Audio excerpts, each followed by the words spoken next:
আমরা যদি আমাদের শিশুকে রেসপেক্টফুল হিসেবে দেখতে চাই, খুব সবাইকে খুব রেসপেক্ট করবে, ভালো হবে, গুড হবে, এরকম যদি দেখতে চাই, তাহলে যে 3টি ভুল কখনোই করব না।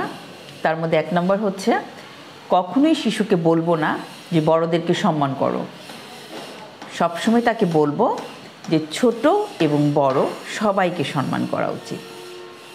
নাম্বার 2 হচ্ছে কখনো তাকে ফোর্স করব না, বাধ্য করব না যে কিছু চাইতে গেলে অমুককে প্লিজ বলো বা থ্যাংক ইউ বলো অথবা ভুল করলে সরি বলো। এই ওয়ার্ডগুলো তাকে আমি বাধ্য করব না কখনো বলার জন্য। আমরা নিজেরাই সেটা বাসায় প্র্যাকটিস করব শিশুর সাথে। যখন শিশুর কাছে আমি কিছু চাইবো তখন প্লিজ বলে চাইবো। যখন সে কোনো ভালো কাজ করবে তখন আমি তাকে থ্যাংক ইউ বলবো। যখন আমি নিজে কোনো ছোটোখাটো ভুল করব বা সে যখন আমার সাথে অভিমান করবে তখন আমি তাকে বলবো সরি। তখন দেখা যাবে কোনো ধরনের এফোর্ট ছাড়া বাচ্চা অটোমেটিকভাবে এই ওয়ার্ডগুলোতে অভ্যস্ত হয়ে পড়বে এবং পরবর্তীতে সে নিজেও এটা প্র্যাকটিস করবে।